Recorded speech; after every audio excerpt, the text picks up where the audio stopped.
Hello and welcome to Owning the Narrative. I am Bulow. The show will feature the top news of the week, complete with my observations, and even a little bit of sarcasm thrown in. The top news stories will be taken from my morning news briefings that I write on the Rick Bulow New Media blog every weekday morning. If you go on to like what you see, smash that thumbs up button. And now, let's go right into the news. On Saturday, President Trump had nominated Amy Coney Barrett to be the next Supreme Court Justice, and already there were many things happening with that. And Trump had said that the confirmation could be done easily before the election. As a matter of fact, I got this article right from Bulow or from the Epoch Times.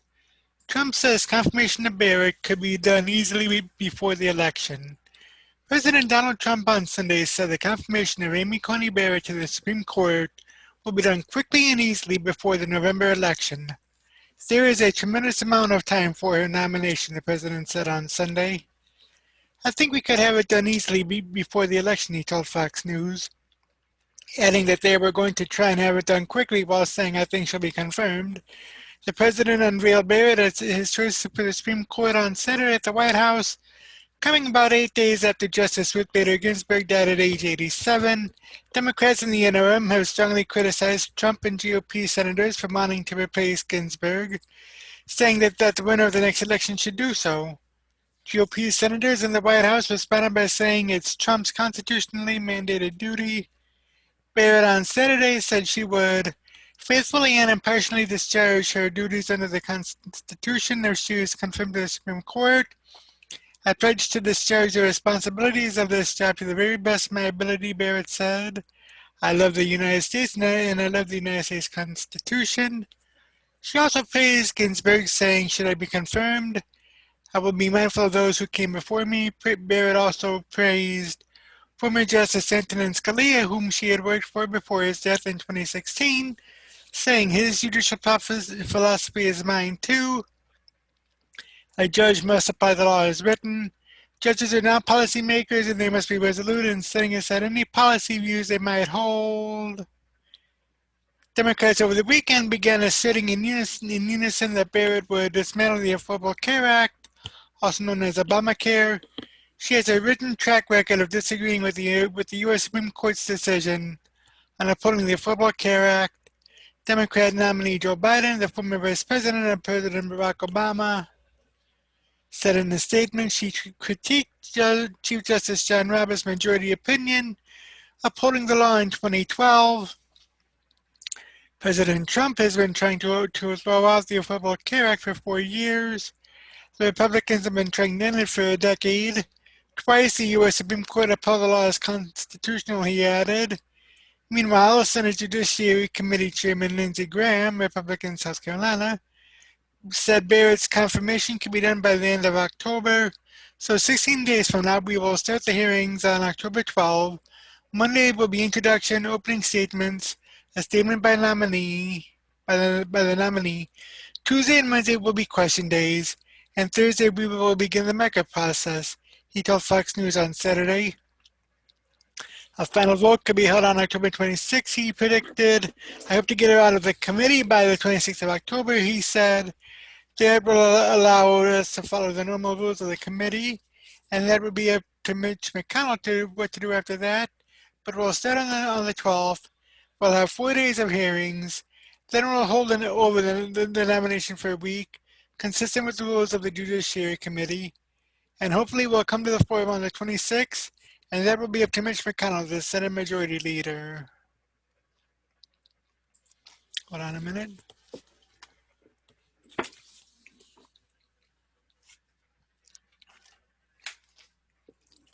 Now, interestingly enough, there were two senators that were were holding out. Senator Susan Collins of Maine and Lisa Murkowski of Alaska. Romney said that he would vote for Barrett, and just recently I had heard somewhere that Murkowski is going to vote to bring her to the floor. So that means that the only one out in the lurch is Senator Collins. So it'll be interesting to find out what happens there. But a little more about Justice Barrett and what the president had said on Saturday. I got this article from Roll Call, which says Trump nominates Amy Coney Barrett to the Supreme Court. By the time President Donald Trump officially introduced Amy Coney Barrett as the Supreme Court nominee Saturday evening at the White House, much of the dramatic tension has already had been resolved over what unfolds over the next weeks, months, and years. Barrett, a former law professor and reliably conservative federal appeals court justice for the past 3 years, had long been the frontrunner for the spot if Justice Ruth Bader Ginsburg left the bench during Trump's presidency.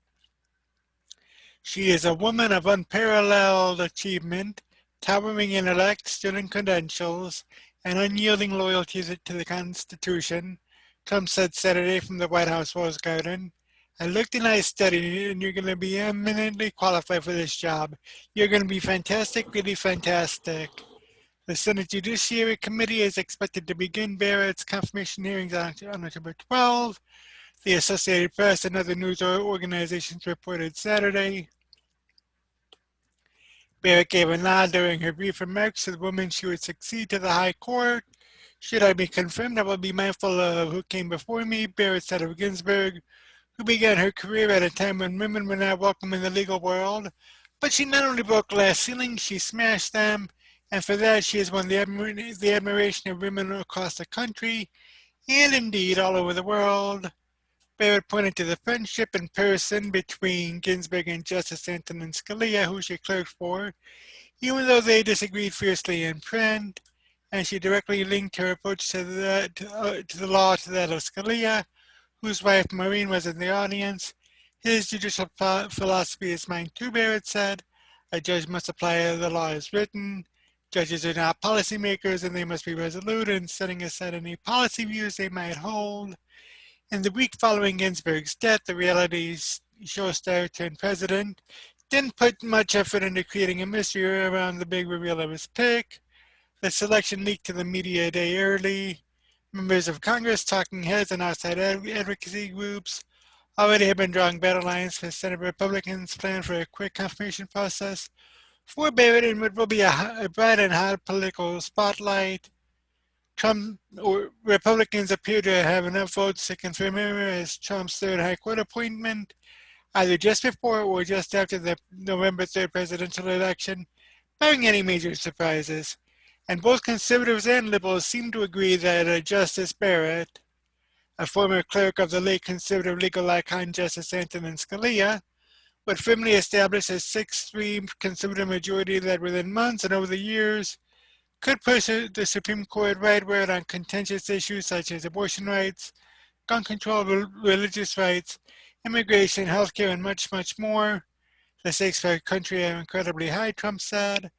Rulings that the Supreme Court will issue in the coming years will decide the survival of our Second Amendment, our religious liberty, our public safety, and so much more.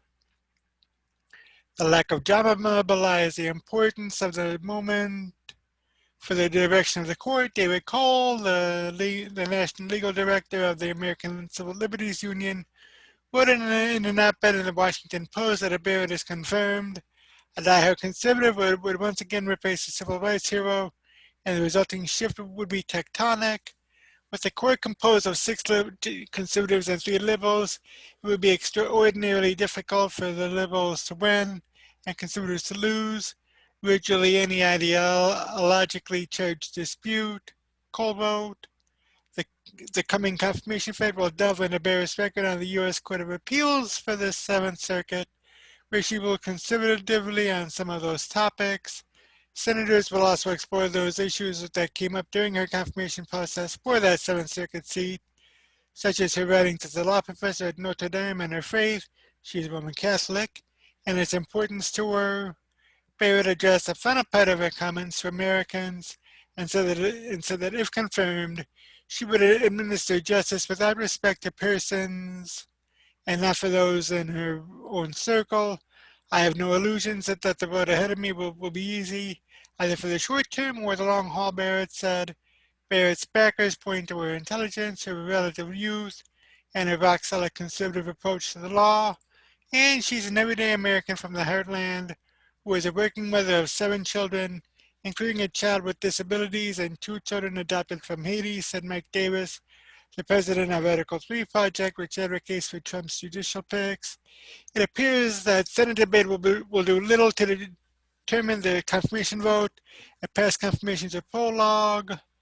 Barrett, during the hearing, will decline to give clear answers about how she might rule on hot-button issues that are still in the courts, but there will be plenty of questions from Judiciary Committee members highlighting expectations of how she would rule on big issues. Trump previously said he would put justices on the Supreme Court that would overturn Roe v. Wade, the landmark 1973 decision that established a constitutional right to an abortion.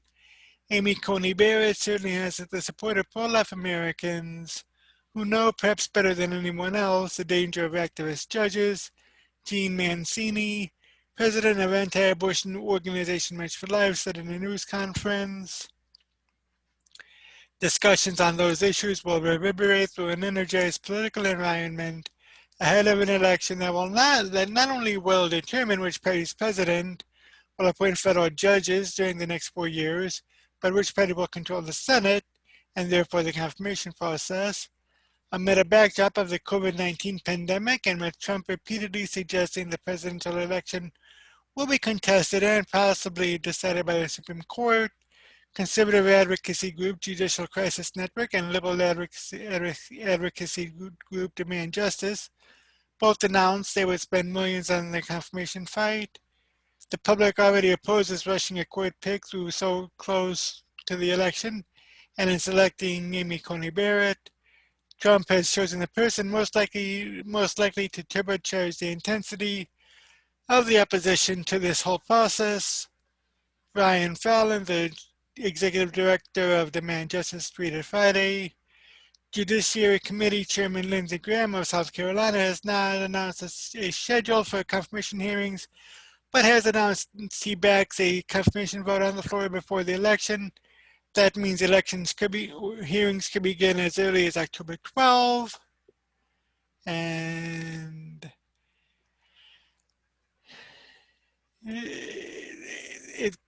it's very intriguing for everything that's happening, and here we are just inside 36 days until the election.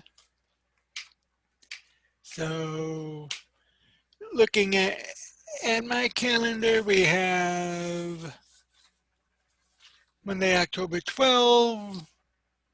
So that means by the 26th out of committee, so 2 weeks there. And with the election on November 3rd, hopefully things will fall into place, but knowing the Democrats and their propensity to throw monkey wrenches into things or into the confirmation process, see Kavanaugh, Brent. It'll be these next 36 days will be something to watch, and I will keep you updated right here. Tonight is the first presidential debate between President Trump and former Vice President Biden, who is the Democrat nominee. And there have been a lot of highlights over the past debates, so let's take a look at it. this coming from our good friends over at the Daily Signal. Eight memorable moments from past presidential debates. In what has been an unusual election year because of the COVID-19 pandemic, fewer big rallies and no giant conventions, President Donald Trump and former Vice President Joe Biden on Tuesday night will do something that's more typical of a presidential campaign. They'll debate. The impact of presidential debates has varied at these quadrennial confrontations, and in some cases have been defining. Here's a look at some big presidential debate moments. Number one, Nixon versus Kennedy, the role of TV in 1960.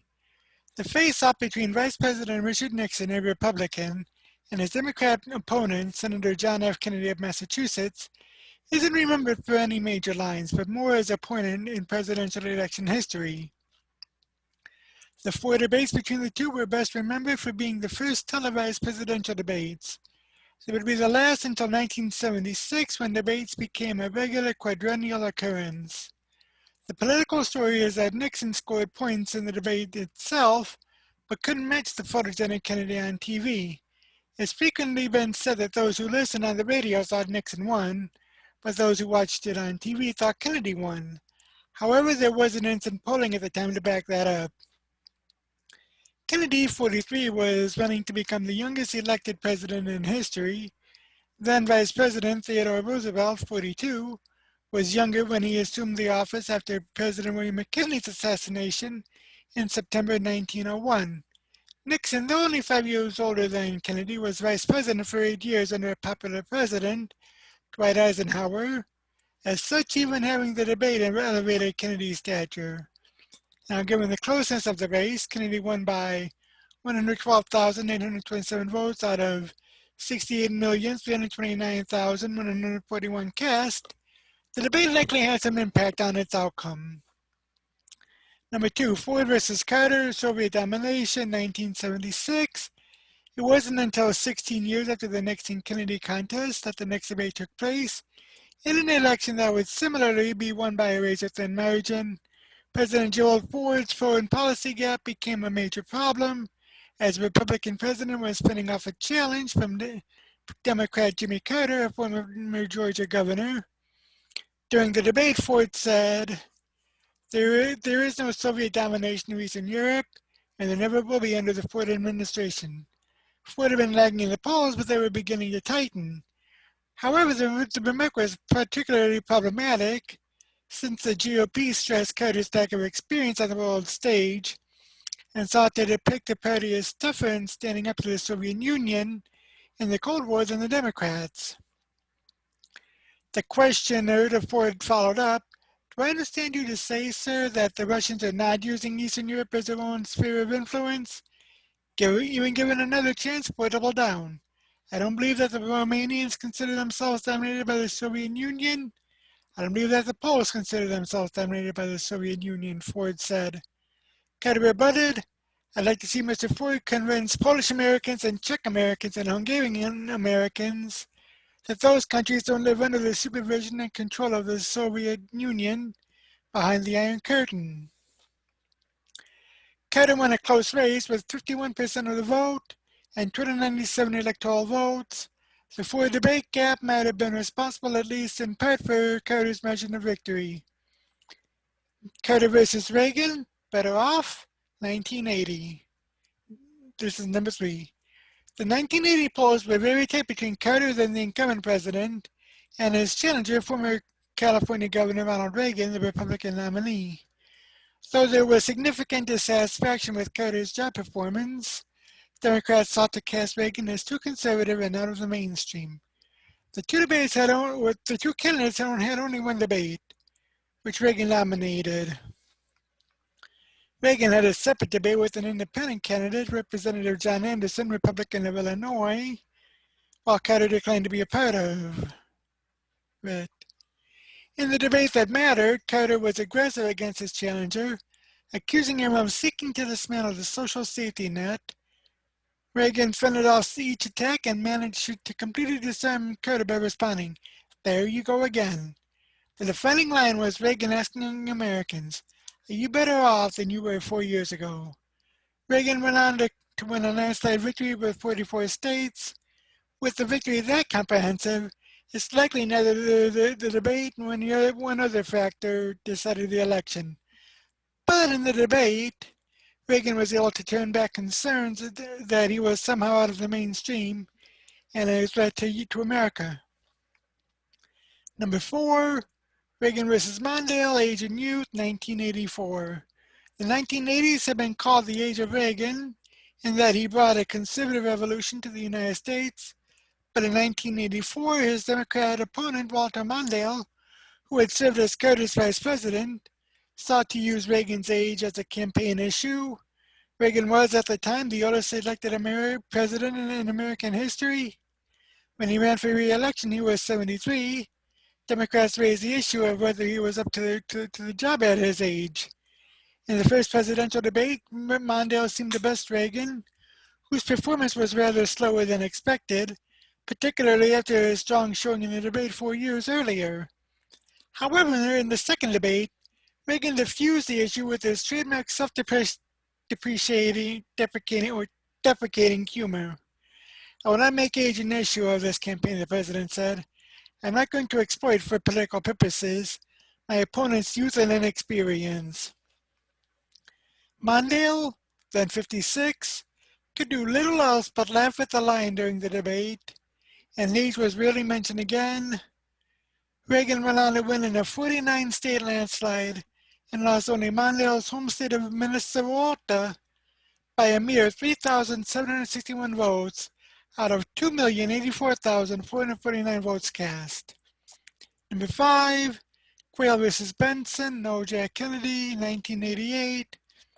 In 1988, the most memorable debate moment came in the vice presidential contest between Senator Dan Quayle, a Republican from Indiana, and Senator Lloyd Benson, a Democrat from Texas. The Democrat presidential nominee, Massachusetts Governor Michael Dukakis, tapped Benson for his experience and hopes of carrying Texas. Republican presidential nominee Vice President George H.W. Bush surprised many with his choice of Quayle, after being a conservative senator, and in the belief he would appeal to younger voters. Benson was a grizzled Senate veteran, while Quayle was considered inexperienced. During the debate, Quayle explained his experience in serving in the Senate was comparable to that of John F. Kennedy before he ran for president. Benson famously shot back, "I served with Jack Kennedy. I knew Jack Kennedy. Jack Kennedy was a friend of mine. Senator, you are no Jack Kennedy." Even so, the Bush-Quayle ticket walloped Dukakis Benson in a third consecutive Republican landslide, winning 40 states. Nevertheless, the line contributed heavily to a narrative that dogged Quayle throughout his time as vice president. Number 6, Bush versus Clinton versus Perot. Checking the time, 1992. Now, incumbent presidents are said to not always do well in debates because they're not used to sharing the stage. In 1992, Bush had to share the stage with not one but two challengers. Arkansas Governor Bill Clinton, who was the Democrat nominee, and Texas businessman Ross Perot, who ran as an independent. This was the first town hall-style debate format that allowed a group of undecided voters to ask questions of the candidates. The mainstream media that year frequently cast Bush as detached from regular Americans and awkward, whereas Clinton was depicted as empathetic and could feel your pain.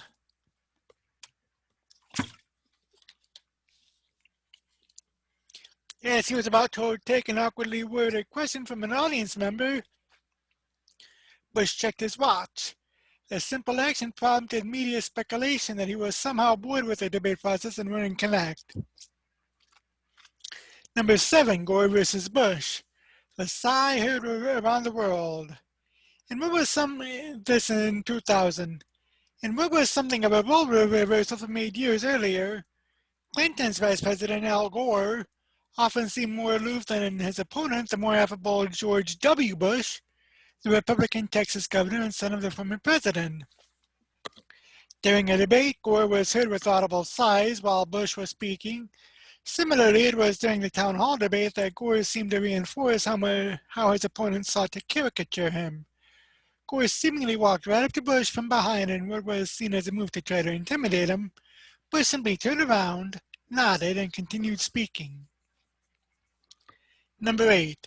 Obama versus Romney, questionable fact check 2012. After the Benghazi, Libya terrorist attack that killed 4 Americans on the 11th anniversary of the September 11, 2001 terrorist attacks in the United States, the administration of President Barack Obama said the attack was inspired by protests against an anti-Muslim video. The day after the attack, before attending a fundraiser, Obama passively referenced it as an act of terror. However, then UN Ambassador Susan Rice went on a round of Sunday news talk shows where she blamed the American-made video for spawning protests that spiraled out of control and turned violent. Later information showed it was a planned terrorist attack. During a town hall-style debate between Obama, a Democrat, and Mitt Romney, a former Republican governor of Massachusetts, Romney criticized the administration's characterizing it as a protest rather than a terrorist attack. For 14 days, he refused to call it an act of terror, Romney said. Obama told CNN's Candy Crowley, who was moderating the debate, to check the transcript. Crowley obliged the president's request and told Romney he didn't, in fact, sir, call it an act of terror. Crowley offered what appeared to be a definitive fact check to what was at best a nuanced question. Obama had been campaigning asserting that the threat of terrorism was waning, so the Benghazi attack occurring so close to the election was damaging. However, Crowley's save likely helped him and the administration weather the storm. Those are 8 debate highlights from the past. And if 2016, if the debates in 2016 were any indication, I'm thinking that the debate tonight, along with the 2 other debates in October, as well as the vice presidential debate 1 week from today, will be another major difference. And both sides are preparing in their own special ways. This coming from foxnews.com. It's by Sam Norman. Biden aggressively prepares for debate while Trump cautions against excess preparation. President Trump and former Vice President Joe Biden are preparing for Tuesday's debate in starkly different ways, with the latter engaging in mock standoffs while the former says he's leveraging as practice the contentious environment he already faces as president. According to multiple reports, President Trump has refrained from traditional debate prep and eschewed private sessions. Trump indicated on Sunday that former New Jersey Governor Chris Christie and his attorney Rudy Giuliani helped him prep, but it's unclear what exactly that entailed. After beating former Secretary of State Hillary Clinton, who prepared extensively in 2016, Trump is suggesting he doesn't want to overdo it. Sometimes you can go too much in that stuff, Trump said during a press briefing on Sunday. Meanwhile, Biden has been holding mock debate sessions with senior advisor Bob Bauer and participated in huddles with top aides, according to CBS. Tuesday's debate, hosted by Fox News anchor Chris Wallace, will be just one of many that Biden will have participated in as a politician. With decades as a senator, presidential candidate, and vice presidential nominee, Biden has plenty of hands-on experience with high-stakes debates. Trump has reportedly considered bringing up Hunter Biden, the Democrat nominee's son, as well as former Senate staffer Tara Reade's allegation that Biden sexually assaulted her in the 90s. Biden's team, on the other hand, believes Tuesday's debate topics, which include coronavirus pandemic, racial unrest, and election integrity, will give Biden an opportunity to highlight Trump's failures. I'm prepared to go out and make my case as to why I think he's failed and why I think the answers I have to proceed will help the American people, the American economy, and make us safer internationally, Biden said. arguing that Trump won't convince voters with broadsides because the people know the president is a liar. But as both sides acknowledge, Trump is far from the typical debate opponent. His zingers from 2016 have become iconic while he's gained a reputation for his ability to fire off quick comebacks on the fly. The president prepares by being president, Trump campaign communications director Tim Murtaugh reportedly said, and by regularly facing hostile news media. That's pretty good practice by any measure. Trump himself touted the questioning he faced in a recent ABC town hall, which many saw as comparatively harsh in light of questioning Biden faced during a similar event on CNN. You want to call it, or you know what I call it? Debate prep. I call it free debate prep. Trump told supporters in Minnesota. Besides facing down the press, Trump and his team have been studying footage of Biden's previous debates for ways to attack the former vice president. Trump's advisors, according to CBS, have also been feeding him flashcards and videos between stops on Air Force One. Both sides were already indicating that they'll have to deal with the other's lies, although Biden's advisors have signaled the former vice president won't spend too much time fact-checking Trump, according to the New York Times. Arguing over facts, litigating whether what he's saying is accurate, that's not winning to Biden, said Jen Psaki, a former Obama aide who was close to Biden's team. This is an opportunity to speak directly to the American people. Trump's team, meanwhile, has taken a two-pronged approach, both raising and lowering expectations based on Biden's previous performances. Joe Biden has spent a lot of time in his basement to study up. He's been in this game for 47 years. I assume he'll do okay, Lara Trump, the president's daughter-in-law and campaign advisor, said. Quite frankly, the bar has been lowered so much for Joe Biden that if he stays awake for the whole thing, it's like maybe he won. And the debate is tonight, 9 p.m. Eastern. It'll be on most major, or rather all of the major news outlets, ABC, CBS, NBC, Fox, PBS, Fox News, Fox Business, CNBC, MSNBC. You can also find it online at Right Side Broadcasting and possibly a few other sites as well. So things will be interesting. And with 35 days left until people actually make their votes, be interesting to see what comes up. The first presidential debate took place last night in Cleveland, Ohio, with Chris Wallace of Fox News moderating, and it was a real bloodbath, a slobber knocker of a verbal brawl. There were a few takeaways, though, so let's get right to it. This from Deseret News, Jeff Parrott and Herb Scribner. From the first question about the appropriateness of naming a Supreme Court Justice nominee, to the whining argumentative journey through healthcare, the COVID-19 crisis, the economy, taxes, racial equality, and finally honoring the vote, President Donald Trump and former Vice President Joe Biden squared off in the first of three presidential debates Tuesday night, with moderator Chris Wallace of Fox News struggling to maintain organized questioning.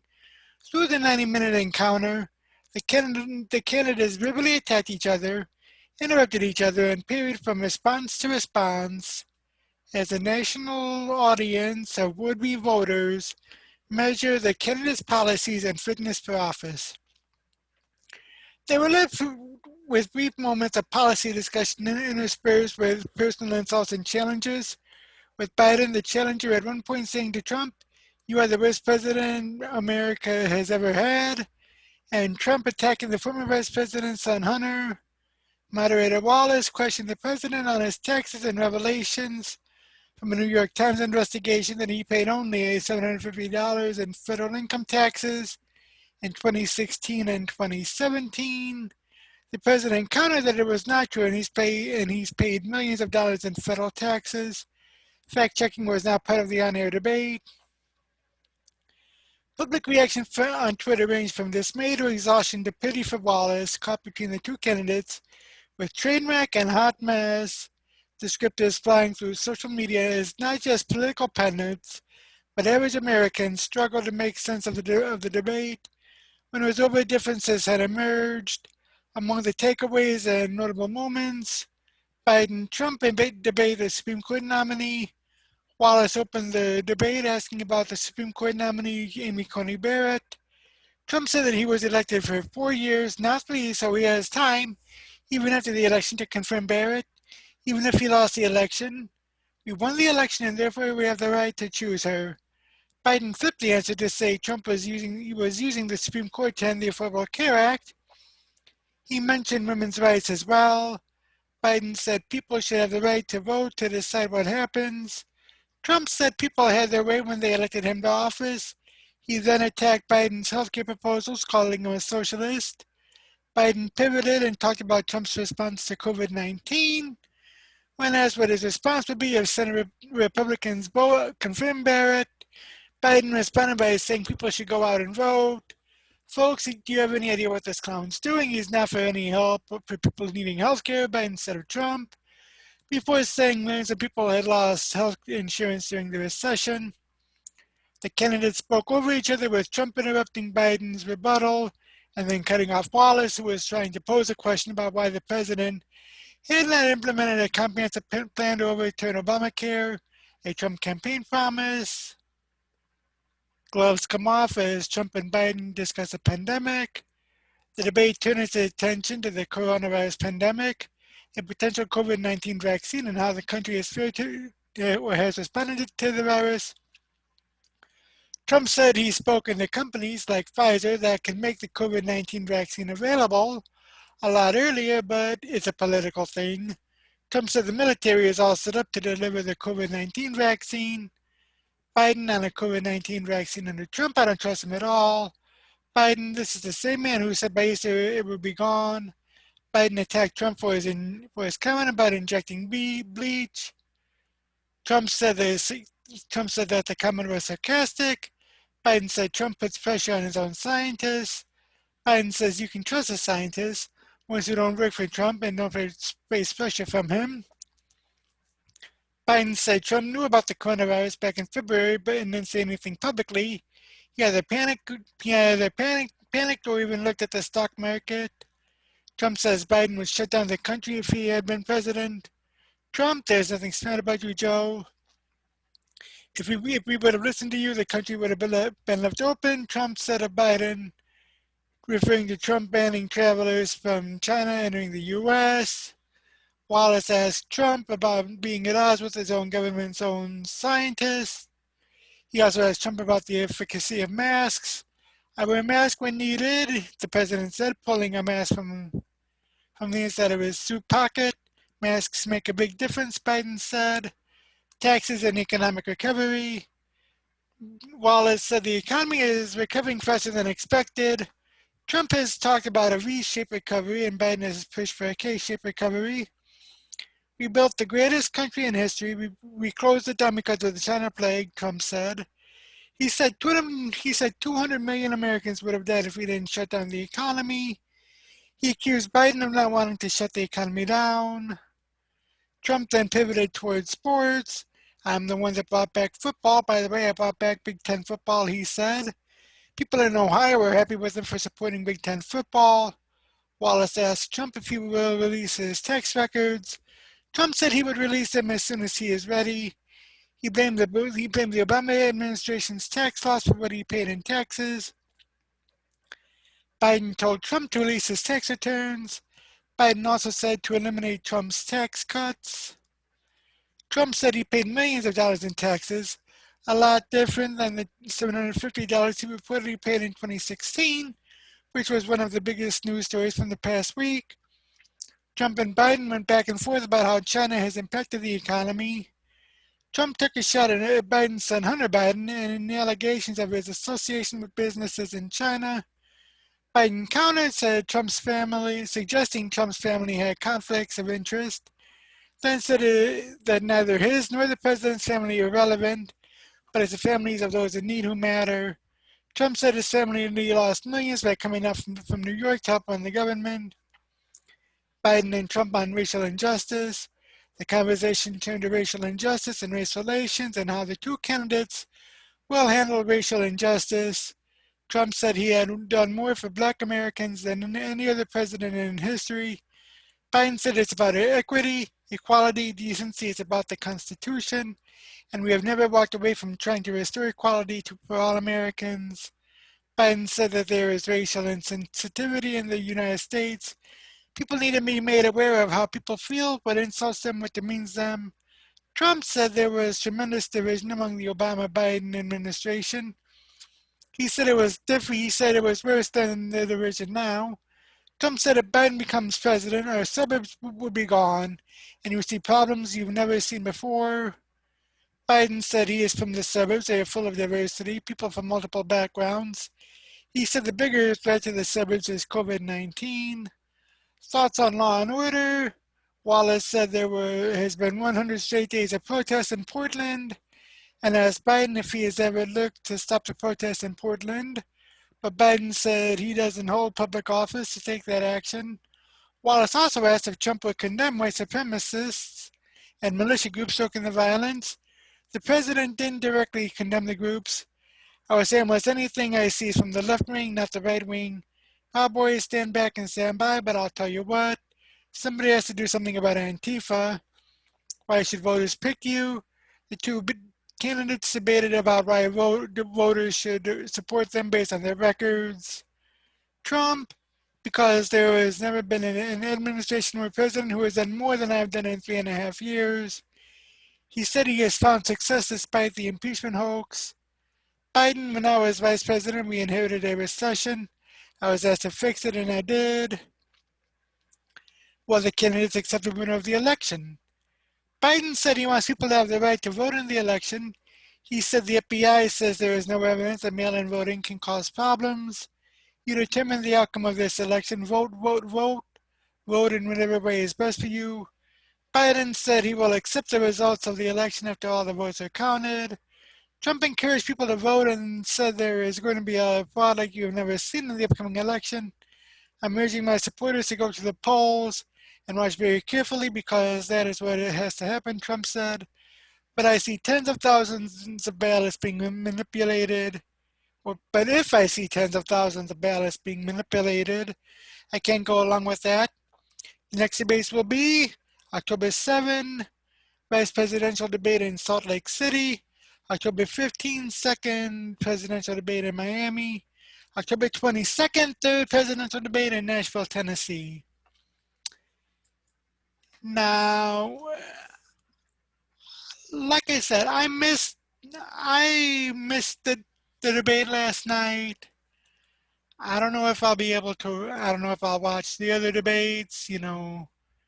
Maybe especially considering what I had read just prior to coming in here from just the news about the debate or about the commission for public debates changing the format of the next debate. Let me pull that. Let me see if I can try and pull that article up.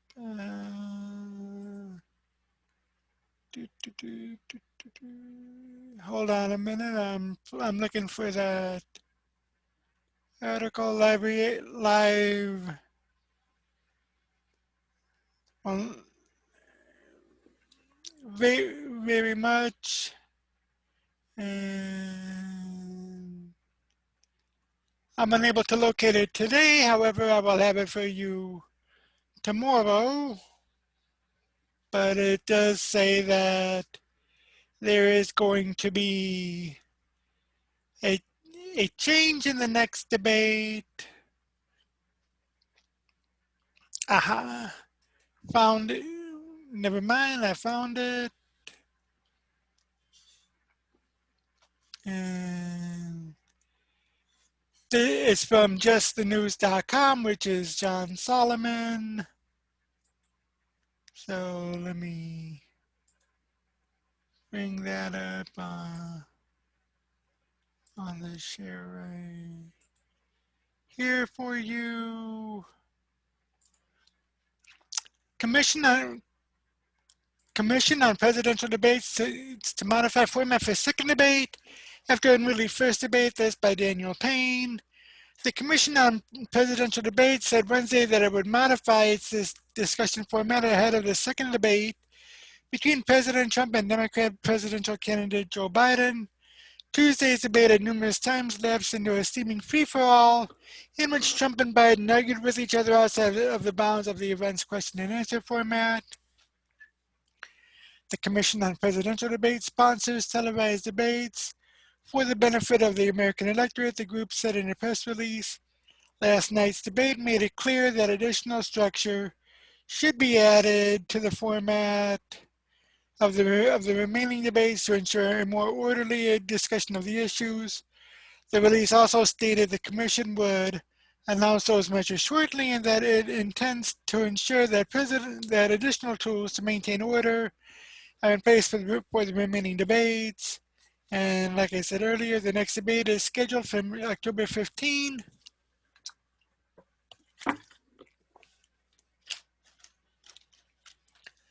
So it'll be interesting to see what the commission announces as far as that goes. And incidentally, William Jacobson over at Legal Insurrection has a different take on the debate, saying, first presidential debate, quick take, aggressive Trump, old Biden. Andrew Sullivan says, I've never seen Biden seem so old or so weak. He can't land a strong blow. He's being successfully heckled. I want to look away. What a show. What a crap show. Chris Wallace was horrible, at times literally agreeing with Trump and continually reprimanding Trump for interrupting when interruptions were bipartisan during the debate. Biden did it continually. Hard to assess who won. I'm too close to it. Trump did very well on law and order just when Biden had a potentially deadly moment of a debate silence when Trump pressed him to name a single law enforcement group that supported Biden, and Biden had no answer. Wallace saved him by changing the subject. RNC Research tweeted out, Joe Biden can't name any law enforcement group that supports him. I don't think Trump won people over, but I could see Biden's image as a supposed nice guy being damaged. Taylor Hanson tweeted out, Biden tells Trump to shut up and to keep yapping. I value Andrew Sullivan's view on this because he hates Trump and supports Biden, but he's willing to speak some truth on this. He thought Biden did horribly. I've never seen Biden seem so old or so weak. He can't land a strong blow. He's being successfully heckled. I want to look away. Trump is dominating. That's a brutal truth. It's painful so far. Maybe that's the only takeaway, that Biden came across as weak. It's what I'm seeing from a lot of lefties on Twitter. He had an update. I just switched to MSNBC and CNN, and they seem to agree with Sullivan that Trump dominated. Of course, that means Orange Man bad to them. Nicole Wallace, Trump showed an insatiable need to dominate and control. And, I mean, next debate is next Tuesday, October 7 at 9. That's the vice presidential debate. And the second presidential debate will be in 2 weeks. So it'll be interesting to see what happens.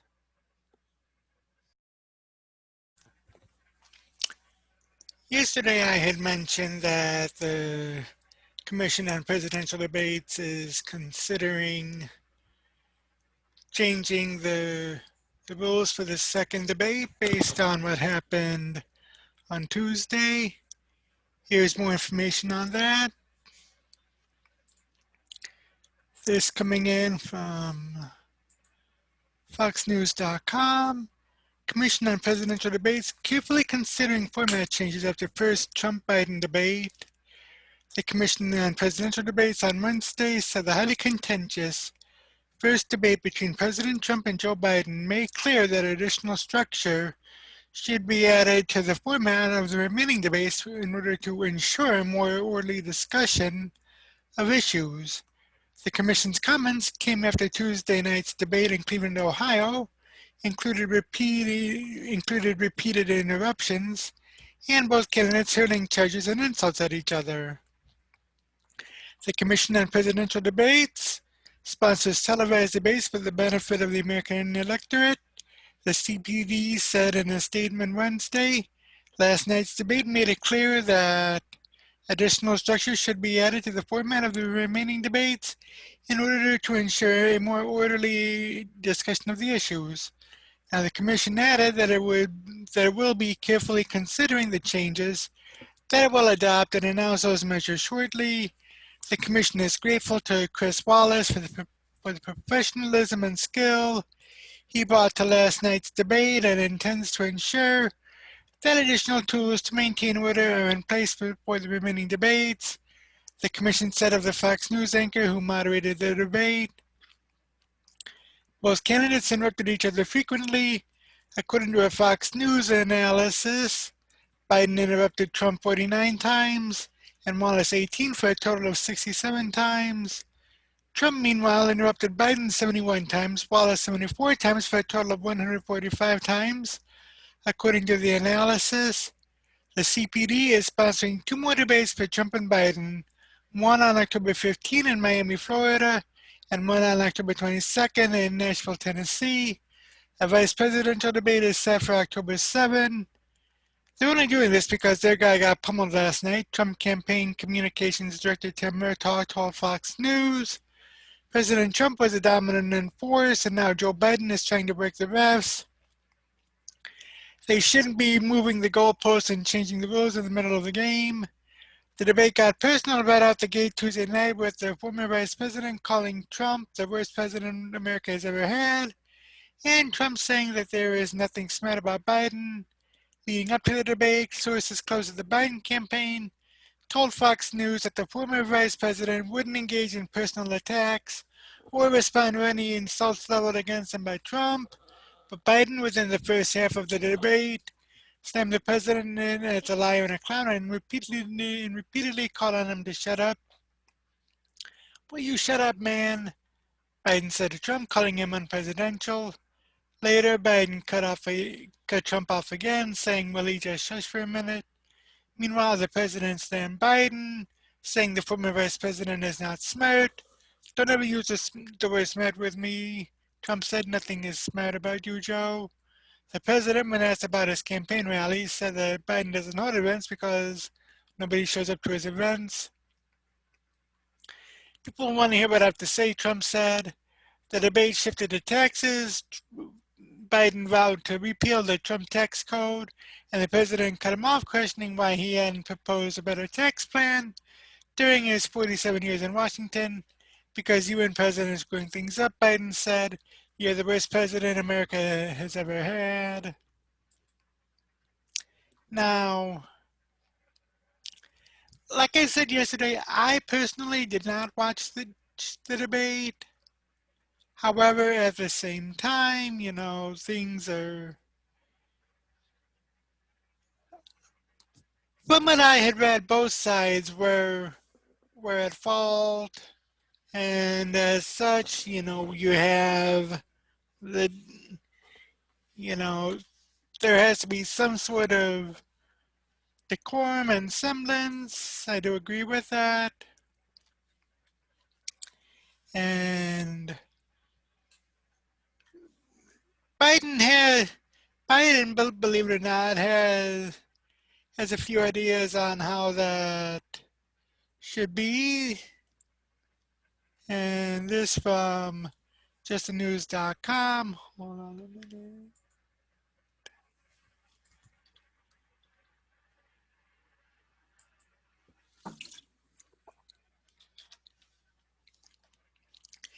Here's how Biden wants commission on presidential debates to change format.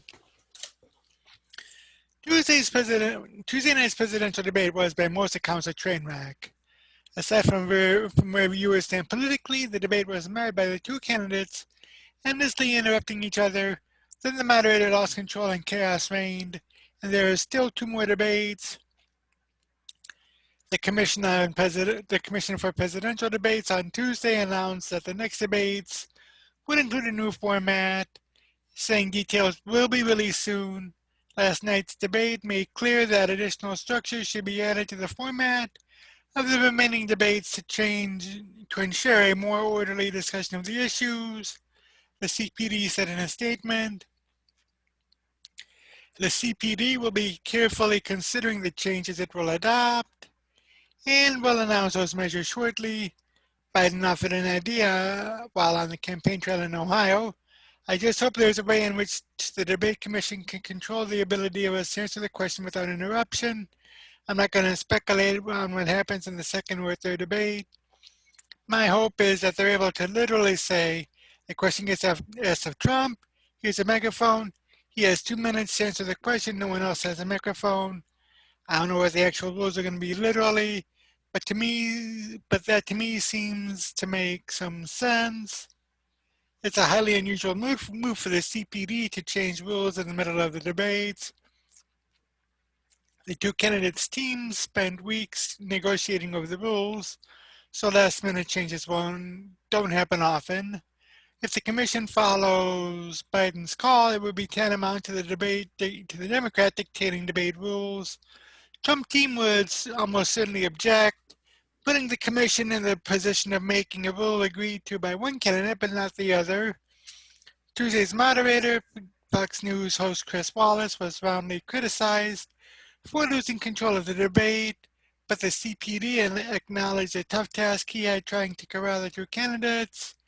The commission is grateful to Chris Wallace for the professionalism and skill he brought to last night's debate and intends to ensure that additional tools to maintain order are in place for the remaining debates, they said. Right before Tuesday's debate, both sides requested last-minute rules changes. Trump's campaign team has had another ground rule to allow a third party to examine the ears of each participant to see if either is wearing electronic devices or transmitters. Team Biden rejected the change. The Biden camp, meanwhile, requested two breaks during the 90-minute debate, one after the first 30 minutes and another at the 1 hour mark, but Team Trump rejected that change. White House Press Secretary Kayleigh McEnany fired a tweet at the Biden camp. There are no breaks when you're leader of the free world, Joe. Now, that rule about breaks, I mean, to me it doesn't make any sense, particularly because, I mean, 90 minutes, now I could see a water break, however, many of them do drink water throughout the debates when the other one is speaking. I mean, and the rule about the third party checking the earpieces, I could see that, especially considering as how there had been a few times in which candidates get fed questions. I think if I'm not mistaken, I had read something about Donna Brazile feeding Hillary Clinton questions during a 2016 debate. But yeah, I mean,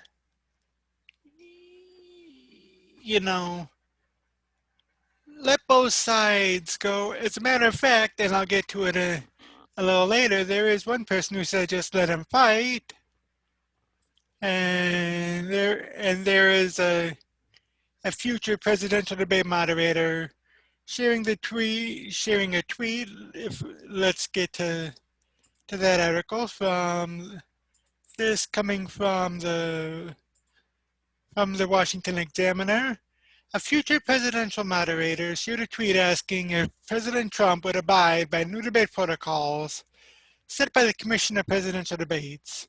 C-SPAN's Steve Scully, who was set to moderate the second presidential debate between Trump and former Vice President Joe Biden, shared a tweet from Larry Sabato, the director of the University of Virginia Center for Politics, that asked whether or not the president would submit to new rules. This might work as long as a person with a red button uses it generously, the tweet reads, but I wonder if Trump will submit.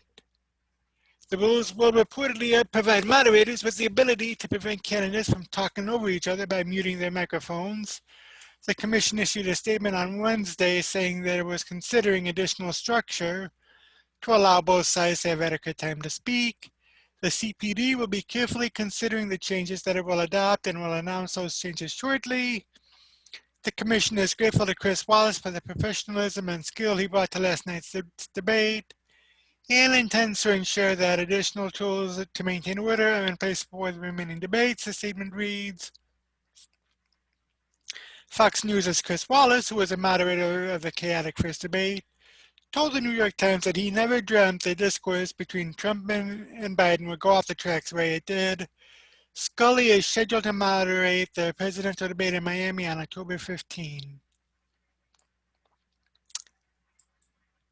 That could be an interesting debate. I mean, Scully works for C-SPAN, and C-SPAN, for those of you who don't know, have gavel-to-gavel coverage of the House on C-SPAN 1 and the Senate on C-SPAN 2.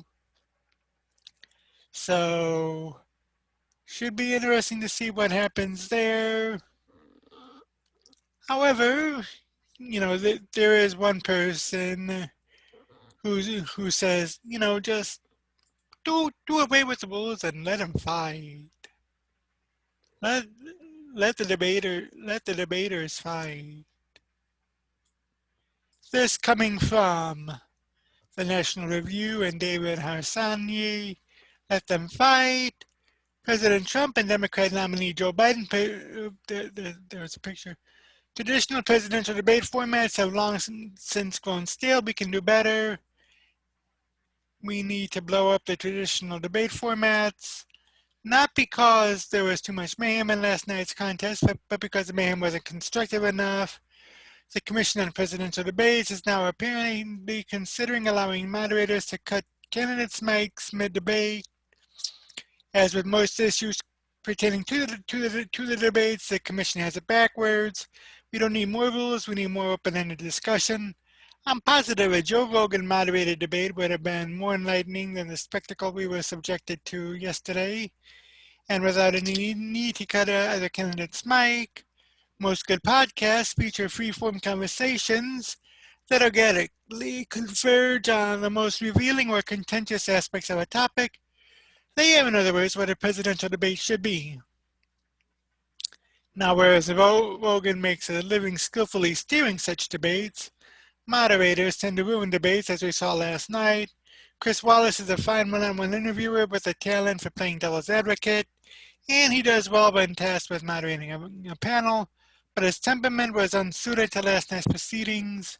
On numerous occasions, Wallace framed questions in the rhetoric of liberal grievance, instead of just throwing out topics and allowing the candidates to frame their own arguments. Calling critical race theory racial insensitivity training is not only incredibly misleading, it's doing Biden's work for him. This has been happening for decades. Case in point, when Candy Crowley inaccurately fact-checked Mitt Romney using President Obama's talking points during a 2012 debate, she was only slightly more obvious than the vast majority of moderators have been over the preceding 30 years. Why not lean into the bias? Let the John Harwards of the world come out of their shadows and act like open proxies. Have one for each side and test them with asking the other side's candidate questions. Right now, the biggest problem with the debates is their antiquated, heavily moderated, strictly time-constrained format, which incentivizes candidates to give the least forthcoming answers imaginable. Let the debates run for 3 hours or for however long it takes.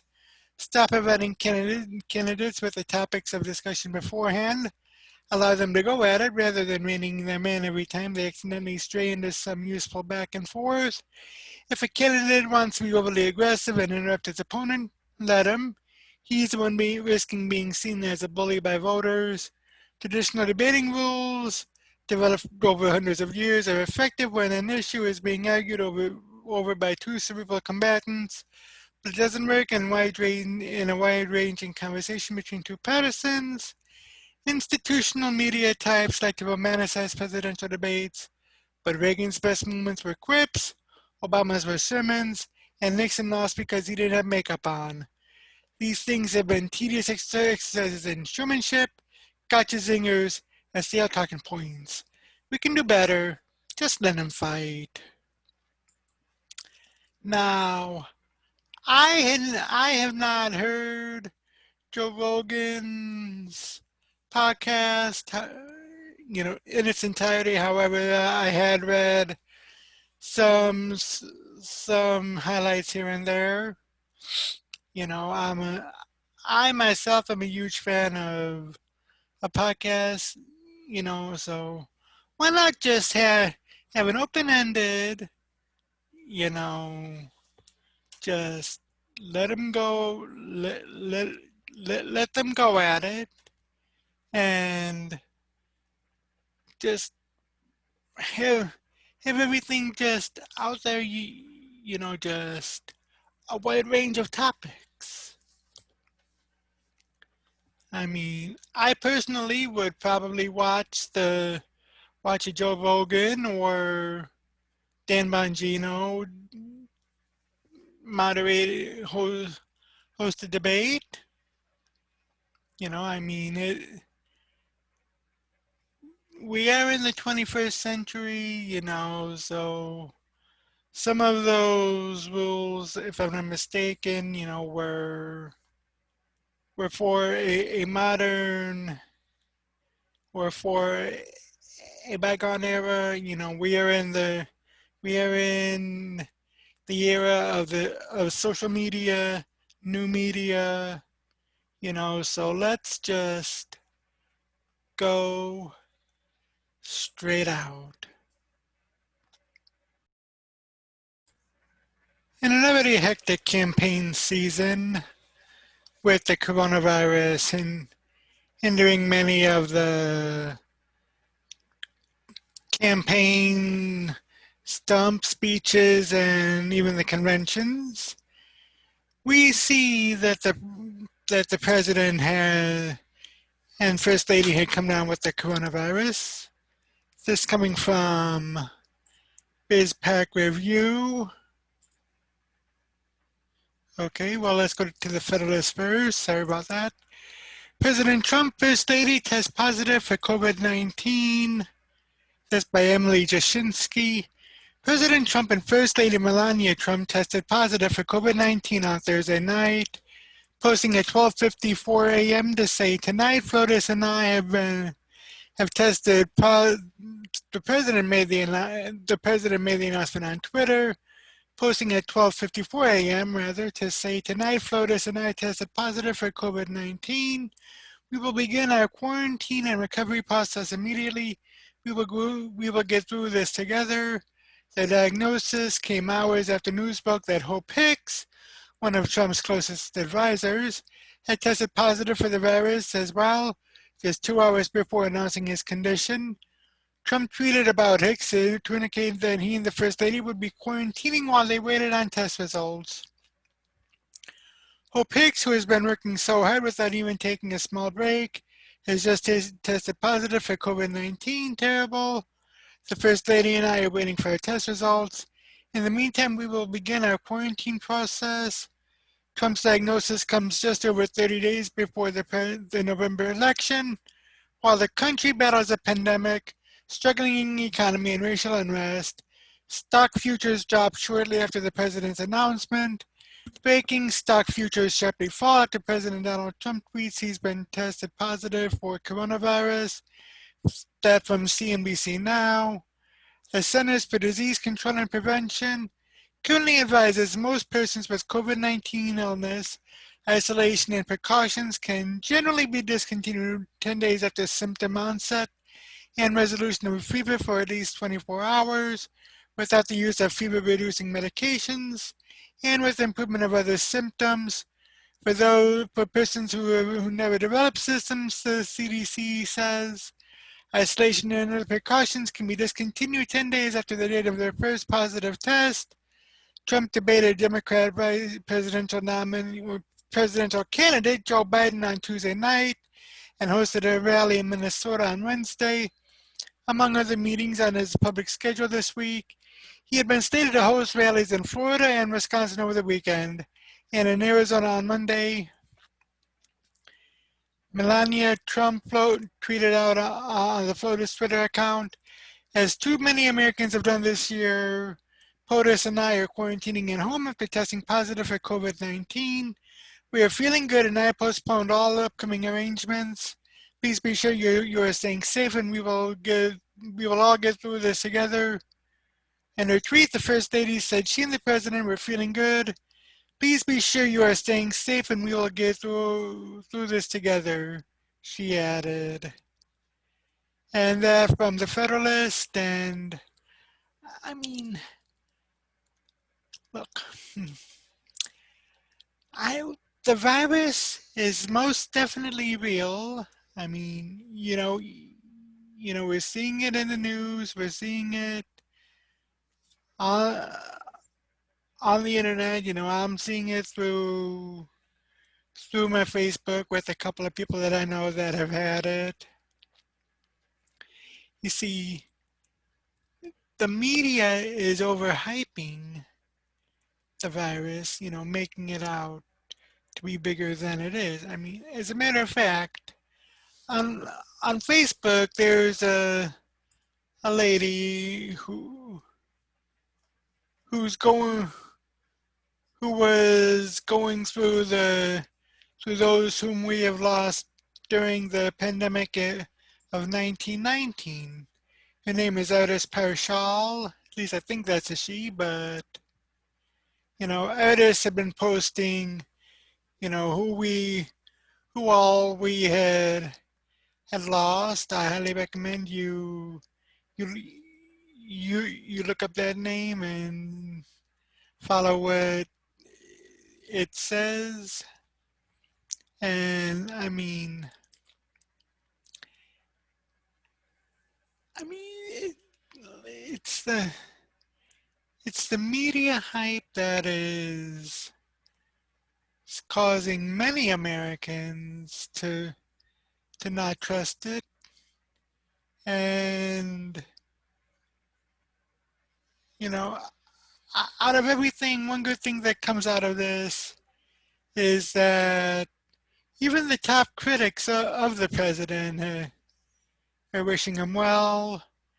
Got this from FoxNews.com. Trump receives well wishes from top critics after coronavirus diagnosis.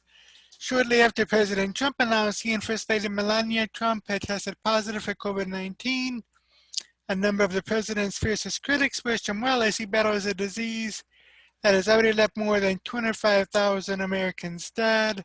From liberal talk show hosts to outspoken activist actors, a number of Trump's most vocal detractors took the moral high ground to offer their thoughts and prayers that the president and first lady make a quote-unquote speedy and complete recovery. God bless the president and the first lady, MSNBC host Rachel Maddow tweeted, "If you pray, please pray for their speedy and complete recovery and for everyone infected everywhere." She added, "This virus is horrific and merciless. No one would wish its wrath on anyone." Actress Melissa Milano, who has fiercely criticized Trump on numerous issues, including his nomination of Brett Kavanaugh to the Supreme Court, tweeted that she wouldn't wish this virus on my worst enemy. As anyone who has had hashtag COVID-19 and still suffers from post-COVID syndrome, I can honestly say with all that I am that I wouldn't wish this virus on my worst enemy, Milano said. Shortly after the news broke that Trump was infected with the novel coronavirus, civil rights leader Reverend Jesse Jackson also weighed in the news, offering up his prayers to Trump and the First Lady and arguing that people should put down their political differences to pray for millions of people affected by the virus. We sincerely pray the President and First Lady do not have the worst of this disease, Jackson tweeted. We must all pray for the full recovery of the President and his wife. He added, for whatever religious or political reason you may be, or persuasion you may be, we must all pray as millions of people are affected by this disease. Former CNN host Piers Morgan, who penned a scathing article on Trump's handling of the pandemic for the Mail Online earlier this year, also took to social media. Instead of offering up thoughts and prayers for Trump's and the First Lady's recovery, however, Morgan called people on social media celebrating the news of Trump's positive COVID-19 test, saying they're, quote unquote, no better than the man they loathe. Interesting to see those who've spent the last few years screaming that Trump's an uncaring, heartless, empty, devoid blank now, spewing their gleeful joy that he and his wife have a deadly virus, Morgan said on Twitter. They're no better than the man they loathe. Democrat opponent Joe Biden, who tested positive for COVID-19, and Senator Bernie Sanders, independent Vermont, sent well wishes to the president. Even progressive House Representative Alexandria Ocasio-Cortez, who has always been at loggerheads with Trump, told reporters, I wish the president, I wish the first lady, and I wish every person that they have been in contact with recently, and the very best in their recovery. Governor Gretchen Whitmer, Democrat Michigan, who herself has faced flack from her Republican constituents and lawmakers across the aisle for attempting to enforce mask mandates in her state, said in a statement that she is wishing the President and First Lady a speedy recovery. COVID-19 is the most dangerous public health crisis America has faced in 100 years. It is still present in our communities. It is still spreading and people are still dying from it every single day, Whitmer added. This virus doesn't care if you're rich or poor, a Republican or a Democrat, young or old. No one is immune, not even the president. Whitmer warned everyone that Trump's coronavirus news is a wake-up call to wear a mask and practice social distancing in an effort to stop the spread of the virus. Governor Andrew Cuomo, Democrat New York, despite sparring with the president over his national pandemic response and funding to his state throughout the crisis, wished the first couple a full and speedy recovery. My thoughts are with President Trump and the First Lady, and I wish them a full and speedy recovery, Cuomo tweeted. This virus is vicious and spreads easily. Wear a mask. Let's all look out for each other. Democrat Mayor Keisha Lance Bottoms also tweeted well wishes to the president. Our thoughts and prayers are with the First family and all suffering with the coronavirus. A COVID-19 diagnosis is unsettling, and even more so when a loved one also tests positive, she wrote. Derek and I wish the First Lady a speedy recovery. Democrat Senator Dick Durbin, the Democrat whip from Illinois, also tweeted, wishing the President and First Lady a speedy recovery from this dangerous coronavirus. The news that the coronavirus has infiltrated the Oval Office also drew heartfelt messages from people traditionally more sympathetic to the Trumps. Vice President Mike Pence tweeted early Friday, Karen and I sends our deep love and prayers to our dear friends, President Trump and First Lady Melania Trump. We join millions of Americans praying for their full and speedy recovery. God bless you, President Trump, and our wonderful First Lady Melania. The strength of the entire country is with the President and the First Lady. White House Press Secretary Kayleigh McEnany tweeted, America stands united. Our country stands strong. Your president will continue to put the people first. Trump's positive test came just hours after he confirmed that senior aide Hope Hicks, who had traveled with him several times this week, had come down with the virus. Trump was last seen by reporters returning to the White House Thursday evening and looked to be in good health. Trump is 74 years old, putting him at higher risk of serious complications from the virus. The diagnosis, just weeks before the November 3rd election, marks a major blow for a president who has been trying desperately to convince the American public that the worst of the pandemic is behind them. Despite a growing nationwide death toll of more than 25,000 and 7 million confirmed infections, and it stands as the most serious known public health scare, encountered by any sitting American president in recent history. Trump's handling of the pandemic has become a major flashpoint in his race against Democrat Joe Biden, who spent much of the summer off the campaign trail and at his home in Delaware. Biden has since resumed a more active campaign schedule, but with small socially distanced crowds because of the virus. Biden also regularly wears a mask in public, something Trump mocked him for at Tuesday's debate. "I don't wear masks like him," Trump said of Biden. "Every time you see him, he's got a mask. He could be speaking 20 feet away from me, and he shows with the biggest mask I've ever seen." There was no immediate comment from the Trump campaign on whether the former vice president has been tested since appearing on the debate stage with Trump, or whether he was taking any additional safety protocols. Trump had been scheduled to attend a fundraiser at his Washington, D.C. hotel and hold a political rally in Sanford, Florida on Friday evening, but just after 1 a.m., the White House released a revised schedule with only one event, a phone call on COVID-19 support to vulnerable seniors. Hold on a minute.